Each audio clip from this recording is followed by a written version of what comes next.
안녕하세요. 절대값TV의 명품 PD 한PD입니다. 자, 오늘은 대한민국의 가장 큰 문제, 서울 수도권의 집중, 인구 집중. 자, 그 문제를 한번 이야기해 보겠습니다. 지금 대한민국의 가장 큰 문제라고 하면 인구 소멸이죠. 인구 소멸. 자, 그리고 두 번째로는 뭐냐면, 자, 그나마 있는 인구도 서울 수도권으로 집중을 하고 있다는 거예요. 그래서 지방이 소멸하고 있다는 거예요. 자, 오늘 그런 얘기를 해보겠습니다. 자, 경기도 인구가 1,400만을 돌파했다고 그래요. 자, 이 1,400만이라는 게 어느 정도 규모냐면 전국의 26.6%라는 거야. 자, 우리가 5천만이 조금 넘죠. 자, 5천만이 조금 넘는데 그 중에 26.6%가 경기도에 집중하고 있다. 자, 그리고 또 서울에 또 집중하고 있죠. 서울도 거의 1,000만이 되죠. 1,000만이 조금 안 되는 900 몇십만인데 1,000만이라고 보면은 거의 50% 가까이 이 경기도 서울 수도권에 집중하고 있다라는 거야. 자, 이게 문제가 되는 거예요. 여러 가지 문제가 되는 거예요, 지금. 자, 가장 큰 문제가 되는 게 뭐냐면 집값의 급등이죠. 자, 그리고 분양가의 급등이야. 자, 이거 큰 문제예요. 자, 왜 큰 문제냐면 최근에 갈아타기 하는 수요들이 많거든요. 이제 상급지로. 자, 그래서 요즘 강남의 집값이 다시 반등을 하고 있다고 그러잖아요. 그리고 오늘 보니까 음마아파트가 낙찰가가 26억을 찍었다는 거야. 제가 알기로는 20억 이하에도 거래가 됐던 것 같은데, 작년에 급락할 때. 자, 그거 왜 그러겠어요? 서울, 경기도에 인구가 집중하고 최상급지 가격은 절대 떨어지지 않는다라고 하니까 그냥 가격 불문하고 들어가는 거야. 자, 그런 현상. 자, 서울 음마아파트만 집값이 올라가면 상관이 없을 수 있는데, 자, 문제는 그 주변에 있는 집값도 올라가고, 그리고 서울의 역세권도 올라가고, 서울의 땅값이 올라가는 거야. 자, 서울의 땅값이 올라가면 서울의 분양 가격도 올라가는 거야. 자, 그래서 10억을 찍은 거예요, 분양가가. 자, 10억에도 강북에 분양하면 다 달려들어가서 청약을 하고 있는 거야. 그 원인은 바로 서울 수도권의 인구에 집중하라는 거야.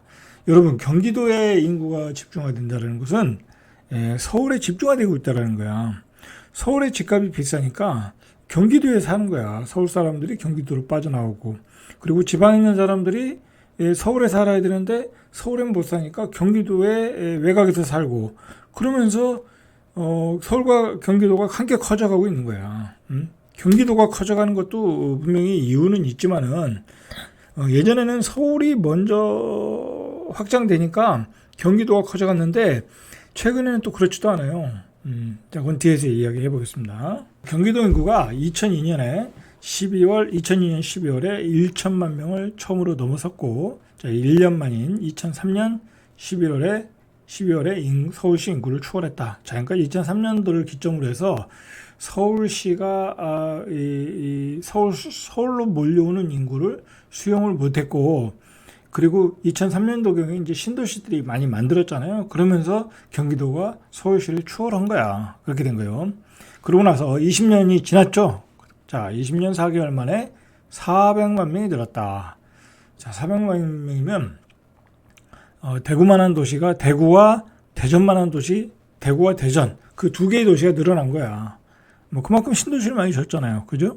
자, 이 기간 동안에 하루 평균 500명씩 증가했다. 자, 서울시에 있던 경기도 청사가 수원시로 이전한 1967년 당시 경기도 인구는 307만 명. 자, 그러니까 67년에 경기도가 307만 명이었는데 지금 몇 명이 1,400만 명이죠. 1,100만 명이 증가한 거야. 자, 그러니까 우리가 산업화되고 한강의 기적이 일어난 이후에 1,100만 명이 이 서울 수도권으로 다 몰려 들어온 거예요. 자, 이게 그래가지고 그 문제 때문에 박정희 대통령 때부터 서울 수도, 행정수도를 이전해야 된다라는 아주 생각을 갖고, 결국 노무현 대통령 때 그러니까 행정수도를 이전하려고 했죠. 근데 결국은 이제 청와대를 안 옮기고 청와대가 국회를 못 옮기는 바람에 반쪽짜리가 됐죠. 그죠? 반쪽짜리가 돼버린 거야. 이런 후유증이 결국은 이렇게 나타나고 있는 거예요. 이게 여러 가지 후유증을 나타내는 거예요, 결국은. 자, 2016년 8월에 1,300만 명을 돌파했대요. 2016년 8월에요. 그러니까 6년 8개월 만에 100만 명이 증가했다. 자, 그러면 또 한 6년 8개월, 한 7년 정도 지나면 또 100만 명이 증가하겠죠? 그렇게 되는 거예요, 지금. 자, 내국인 1,360만 명 정도, 등록 외국인 39만 5천 명 정도에서 합쳐가지고 1,400만 3,527명이 경기도 인구다라는 거예요. 자, 지난 3월 말 1,399만 5,456명에서 한 달 새 8,071명이 늘어났다라는 거예요. 그래서 1,400만 명을 돌파했다. 그러니까 경기도는 신도시를 계속 짓잖아요. 예를 들어서 뭐 용인 플랫폼 시티도 짓고 동탄 신도시도 짓고, 그죠? 계속해서 짓잖아요. 그리고 앞으로도 짓잖아요. 3기 신도시, 뭐 하남 교산, 뭐 그다음에 뭐 부천의 대장지구, 뭐 그다음에 계양 테크노밸리, 거기는 인천으로 들어가나요? 자, 어쨌든 계속해서 3기 신도시 짓고 4기 신도시 짓고 뭐 다산의 왕숙 지구 뭐 그런 데도 경기도잖아요. 그러니까 인구는 계속 늘어나는 거야. 신도시를 지면 늘어나고 그 주변에 또 시행사들이 도시 개발해서 또 아파트를 지면 또 늘어나고 계속 늘어나는 거야. 아파트를 지면. 자, 4월 말 국내 전체 인구가 526만 4천 명 정도. 자, 전국의 26.6%를 경기도가 차지하고 있다. 1,300만 명을 돌파한 2016년 8월 말 24.6%보다 국내에서 차지하는 인구 비중이 더 커졌다라는 거예요. 26.6%. 자, 서울시까지 합치면은 한 뭐 45% 이상 되겠죠. 그 정도 될 거예요, 아마. 자, 이거 큰 문제예요. 우리 대한민국은 어쨌든 그 북한이라는 나라와 이 전쟁 중이잖아요. 북한이라는 나라와 이 전쟁의 휴전 상태잖아요. 근데 인구의 45%, 그리고 우리 어떤 기업과 산업단지의 45%, 재화의 45%가 휴전선에 가까운 거리에 있다라는 건 이건 사실 굉장히 심각한 거야, 사실은. 경기도 중에서 가장 압도적으로 인구가 증가한 도시가 있어요. 자, 그게 화성시야. 자, 화성시가 이 기간 시군별 인구 증가를 보니까 화성시가 30만 5천 명이 증가했다는 거, 압도적으로 증가했어요. 자, 그 다음으로는 하남시도 굉장히 많은 신도시를 졌잖아요. 미사도 졌고, 그 다음에 뭐 하남 그 주변에 있는 그 도시개발 형식으로 새로운 택지지구를 많이 졌고, 김포시도 많이 졌고, 자, 김포시도 12만 9천 명 늘어났고, 뭐 평택시는 삼성 캠퍼스가 들어가면서 뭐 고덕 신도시, 뭐 지제역, 뭐 그리고 뭐 브레인시티 뭐 엄청나게 아직도 개발 중이잖아요. 자, 평택시도 12만 3천 명. 자, 평택시도 이게 장기적으로 보면 여기도 80만 100만 가는 도시거든요. 자, 그러니까 인구는 계속 늘어나는 거야. 뭐 산업단지가 들어오면 서비스 직종도 들어올 거 아니에요, 그죠? 그러면서 인구가 늘어나는 거야. 그리고 하청업체도 들어와야 되고. 자, 시흥시가 12만 2천 명. 시흥시는 최근에 새로 신도시를 만든 도시잖아요. 그리고 또 계속 짓잖아, 그죠? 그러니까 시흥시도 계속 늘어나는 도시이고. 자, 이렇게 늘어나고 있고. 자, 대신 줄어드는 도시가 있죠. 광명시 같은 데는 마이너스 6만 명. 왜냐면 이제 광명시에서 시흥시로 이사 가시는 분들이 있거든. 자, 안산시도 마이너스 5만 9천 명. 안산시도 이제 새로 지을 데가 별로 없잖아요. 그죠? 그리고 이제 구축이고 하니까 또 이제 시흥시로 이사 가시는 분들이 있고 하니까 줄어드는 거야. 성남시도 마이너스 5만 9천 명. 뭐 성남시도 이제 구도심이 있으니까. 자, 부천시도 마이너스 5만 5천 명. 이런 데는 이제 구도심이니까 여기도 역시 신도시로 이사 가는 거야. 안양시도 마이너스 5만 명. 이렇게 줄어드는 도시도 있지만 대체로 이렇게 크게 늘어나고 있다라는 거예요. 경기도의 인구 증가 요인은 이 신도시와 산업단지죠. 그죠? 대규모 택지 개발. 자, 그 다음에 이제 택지 개발이 됐고, 산업단지가 만들어지고, 자, 그리고 교통망이 확충되잖아요. 계속해서 지하철 노선이 들어가고 GTX 계속 건설하고 있고 고속도로로 또 깔고 있고 하다 보니까 일자리가 증가하겠죠. 또 기업들이 내려오고 그러다 보니까 자연스럽게 일자리가 늘어나고 자 그러면서 계속 늘어나는 거야. 계속 늘어나는 거야.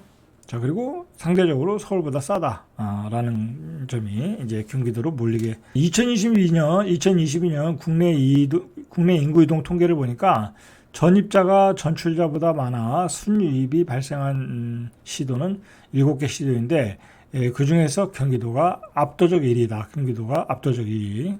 전입자가 많다라는 거예요. 경기도가 장래 인구 추계 2040년도까지 조사한 바에 따르면 경기도 인구는 2039년 1479만 명을 정점으로 2040년도부터는 내림세로 전환할 것이라는 거예요. 자, 이거는 이제 인구가 감소하는 시대에 들어가면 경기도도 감소할 것이라는 얘기죠. 그게 2040년 정도 가야 감소할 거라는 거예요.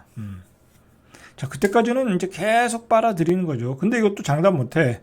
왜냐면 지방에 있는 인구가 계속해서 일자리를 찾으러 서울 수도권으로 몰려올 가능성이 있으니까. 이 특이한 것은 이제 화성시인데 이 화성시 인구 추계를 보니까 인구 추세가 굉장히 가파른데 화성시가 현재 도내 시군 순위 4위예요. 4위. 96만 5천 명. 자, 이 96만 5천 명인데도 법원이 없다라는 거야. 법원이. 자, 그래서 화성시에서 법원을 설치해 달라고 요구를 했죠. 96만 5천 명인데. 자, 2036년 수원시 119만 6천 명을 제치고 그러니까 2036년도에 가면은 수원시는 119만 명 정도 그리고 화성시는 120만 명 정도 될 거라는 거야. 그러니까 실질적으로 화성시가 수원시보다 더 커진다는 거야. 응? 그 정도로 화성시의 그 발전 가능성이 무궁무진한 거야 지금. 경기도가 이렇게 발전하는 것은 뭐냐면 결국은 서울에서 내려오는 고속도로가 경기도를 다 지나잖아요. 그죠? 근데 서울이 중심지야. 그리고 경기도에 고속도로가 깔려 있어. 그러니까 당연히 경기도에 많은 그 산업단지들이 만들어지겠죠. 산업단지들이 만들어지면 거기에 신도시가 들었을 거고, 그죠?